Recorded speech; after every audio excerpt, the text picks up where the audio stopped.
बहुत प्यारा प्रसंग है, हम क्या कहें, विस्तार से कहने का अवसर नहीं है, बहुत संक्षेप में स्मरण कर रहे हैं। जानकी जी ने कहा 3 दोष ऐसे हैं जो चाहे जितनी ऊंचाई पर पहुंचा हुआ व्यक्ति हो उसको तत्काल नीचे गिरा देते हैं। 3 में से कोई एक दोष भी होगा तो नीचे गिरना पड़ेगा, और तीनों दोष आ जाएं तो तब तो फिर उसको गिरा हुआ ही मानना चाहिए। ये 3 दोष कौन है?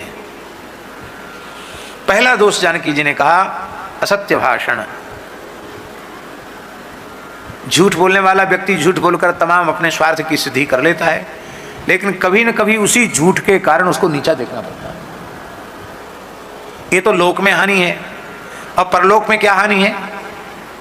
आपको हमारी बात पर भरोसा नहीं होगा, न हो कोई बात नहीं, पर आप महाभारत ग्रंथ उठाकर देखना। महाभारत में स्पष्ट लिखा है, मूल में आप ग्रंथ मूल श्लोक वहां से आप देख लेना। वहां महाराज जी लिखा है, श्री धर्मराज युधिष्ठिर में सत्य का ऐसा बल था कि उनका रथ घोड़ों के सहित 4 अंगुल ऊपर उठ करके चलता था। रथ के पहिए भूमि का स्पर्श भी नहीं करते थे। उन्होंने क्रोध पूर्वक दृष्टि से अपने जीवन में किसी को देखा नहीं, क्योंकि इतना तेज था धर्म का, सत्य के आचरण का, कि वे किसी को कोप भरी दृष्टि से देख दें तो चाहे जितना बड़ा शक्तिशाली ही क्यों ना हो तत्काल भस्म हो सकता था। इसलिए उन्होंने कभी दुर्योधन पर भी क्रोध पूर्वक नहीं देखा, कर्ण को भी क्रोध पूर्वक नहीं देखा, खूब अपमानित किया उसने, पर उस दृष्टि से नहीं देखा, नहीं तो कर्ण भस्म हो जाता। ऐसे थे महात्मा, तभी उन्हें अजात शत्रु कहा जाता है। युधिष्ठिर बोले, प्रभो आपने अपने भक्तों को विजयी होने का वचन दिया है, और हमारे गुरु महाराज द्रोणाचार्य जी वो इतना भयंकर पराक्रम कर रहे हैं कि लगता है यह द्रोण रूपी अग्नि पांडवों की सेना को, पांडवों को सूखे जंगल के समान जलाकर खाक कर देगी। अब हम लोग कोई हिम्मत नहीं जुटा पा रहे हैं। द्रोणाचार्य कैसे रास्ते से हटें, क्योंकि युद्ध अनिश्चित हो गया। मर प्रचंड पराक्रमी द्रोणाचार्य, लगता था मूर्तिमान धनुर्वेद उनके रूप में आ गया है। भगवान बोले, देखो धर्मनिष्ठ पुरुष होते हैं, वो धर्म और सदाचार की रक्षा के लिए यदि अपने को बाधक मानते हैं तो अपनी भी मृत्यु का उपाय बता देते हैं। तो चलो द्रोणाचार्य जी के पास। कहेंगे, कहो युधिष्ठिर क्यों आए हो? बोले, गुरुजी हम पूछने आए कि आप कैसे मरोगे। बोलो भक्तवत्सल भगवान की। युधिष्ठिर भगवान के सिखाई पढ़ाई पहुंच गए, पांडव पहुंच गए, ठाकुर जी साथ में थे। कहा, कहो युद्ध चल रहा है, कैसे आए? बोले, भगवान हमें तो विजय चाहिए, आपने विजयी होने का आशीर्वाद भी दिया है, विजय कैसे होगी आपके रहते हुए, तो आप कैसे मरोगे? गुरु द्रोणाचार्य हंसने लगे, बोले, वाह चेला, गुरु जी को मरने की बात जो हो रहे हो, पर बिल्कुल ठीक है, जब तक मैं जीवित रहूंगा तब तक इस धरती पर धर्मराज का शासन स्थापित नहीं हो सकता। इसलिए मैं अपनी मृत्यु का विधान स्वयं बताता हूं। जब तक मेरे हाथ में धनुष बाण है तब तक संपूर्ण देवता, लोकपाल, दिक्पाल एक तरफ आकर खड़े हो जाएं, सुरासुर सब खड़े हो जाएं, तो भी युद्ध में मुझे परास्त कोई नहीं कर सकता। तो बलपूर्वक हमको मार डालोगे, जीत लोगे, ये तो सोचना ही छोड़ दो। और मैं युद्ध का मैदान छोड़कर भागने वाला हूं नहीं। अब बस यही एक उपाय है कि युद्ध से वैराग्य मेरे मन में जगा दो, और वो वैराग्य तभी जगेगा, अपने पुत्र के मोह के कारण ही मैंने राजवंश का गुरु होना स्वीकार कर लिया। मेरे प्राण प्रिय पुत्र अश्वत्थामा की मृत्यु का समाचार सुनते ही मैं युद्ध बंद कर दूंगा। उस समय फिर कोई मारो चाहे कुछ करो, कोई बात नहीं। इस प्रकार से तुम्हारी विजय संभव नहीं तो कोई उपाय नहीं है। फिर युद्ध होने लगा। भगवान ने कहा चलो जुक्ति पता चल गई। एक हाथी का नाम था अश्वत्थामा। भीमसेन को सिखा पढ़ा दिया कि मारो, एक गदा की चोट मार दो अश्वत्थामा नाम के हाथी को। भीमसेन ने अश्वत्थामा नाम के हाथी को मार दिया और बड़ी जोर से सिंहनाद करके बोले, मर गया अश्वत्थामा, मर गया, मर गया। भगवान ने पहले से तैयारी रखी थी, शंख बज गए, नगाड़े बज गए, ओ अश्वत्थामा मर गया, अश्वत्थामा मर गया, अश्वत्थामा मर गया। हल्ला हो गया। द्रोणाचार्य जी के कान में पड़ा, अश्वत्थामा मर गया। भीमसेन, अरे भीमसेन की बात पर भरोसा नहीं। अरे श्री कृष्ण कह रहे हैं, बोले इनकी बात पर तो और भी भरोसा नहीं। क्यों? ये तो ढुलमुल ठाकुर जी हैं, इनका धर्म कोई नियम धर्म नहीं है हमारे ठाकुर जी का। ये तो बस एक ही नियम धर्म है, उनके भक्तों का हित होना चाहिए, भक्तों के लिए सब कुछ करने के लिए राजी हैं। भगत बछल गुण सभी को उतारे हैं। तो ये तो इनकी बात पर तो बिल्कुल भी भरोसा नहीं। तो किसकी बात पर भरोसा है? युधिष्ठिर कह दें तो मान सकते हैं। युधिष्ठिर किसी परिस्थिति में झूठ नहीं बोल सकते। भगवान ने कहा, युधिष्ठिर अब विजय चाहते हो तो कह दो कि अश्वत्थामा मर गया। महाराज कैसे कह दें? अश्वत्थामा तो जिंदा है, वो चिरजीवी है, वो तो मर ही नहीं सकता, कैसे झूठ बोल रहे? अरे बोले अश्वत्थामा नाम का हाथी तो मरा। बोले हाँ हाथी तो मरा, तो इतना ही कह दो अश्वत्थामा मरा, हमने देखा नहीं आदमी मरा के हाथी मरा, इतना कह दो, इसमें क्या तुम्हारा घाटा है?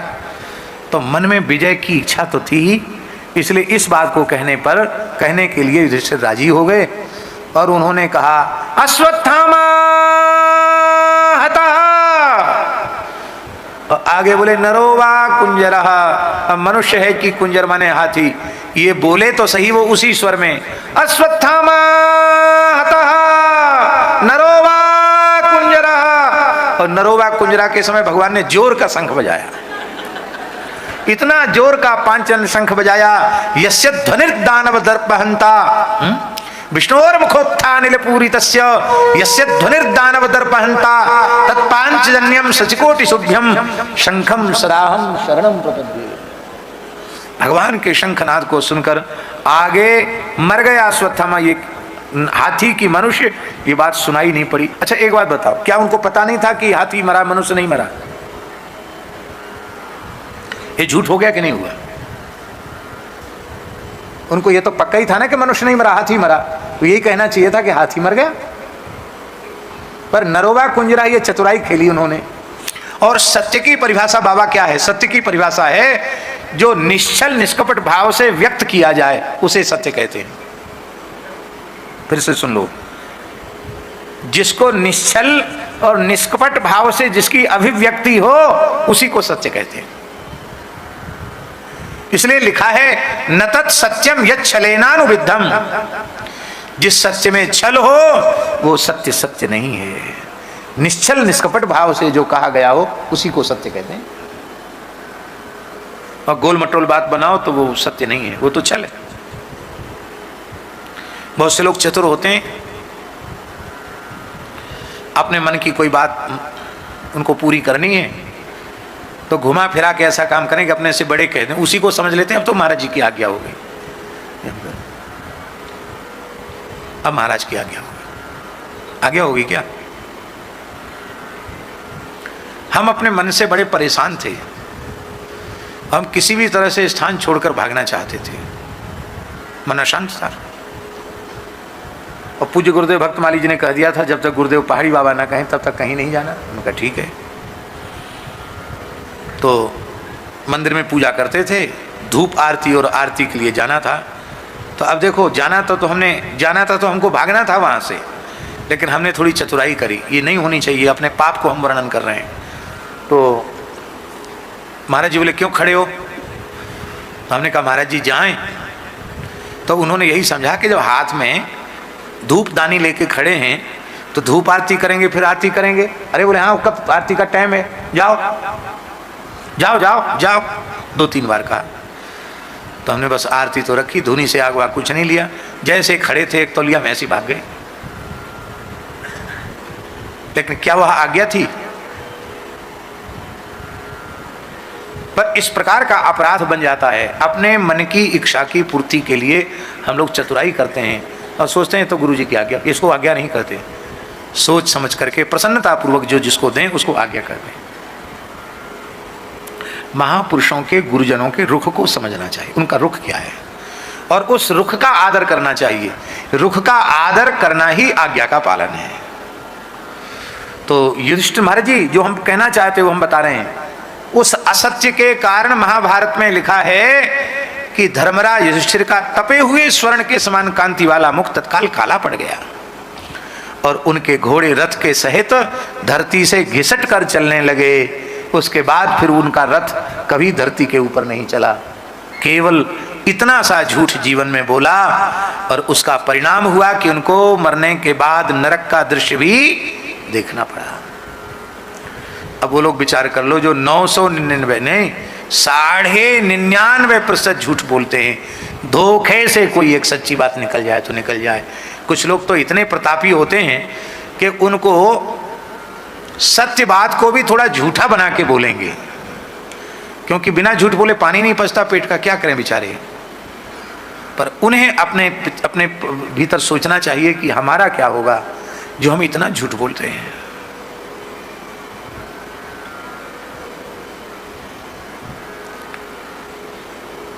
भगवत रसिक जी ने कहा है, नाचें गावें चित्र बनावें करें काव्य चटकीली, पर जीवन में सच्चाई नहीं है तो सांच बिना हरि हाथ न आवे, सबर रहनी है ढीली।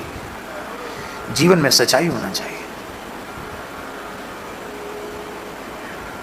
तो पहला दोष है असत्य भाषण।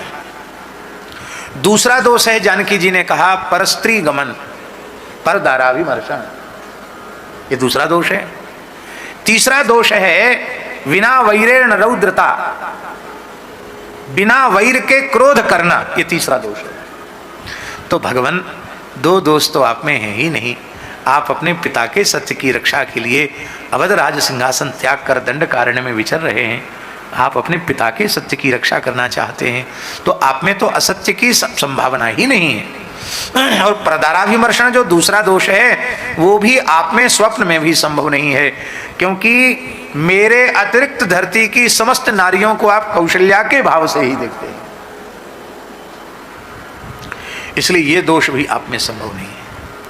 पर तीसरा दोष आप में आ गया, विना वैरेण रौद्रता। राक्षसों ने आपसे प्रत्यक्ष रूप में क्या वैर किया जो आप इनको मारने की प्रतिज्ञा कर लिए हैं?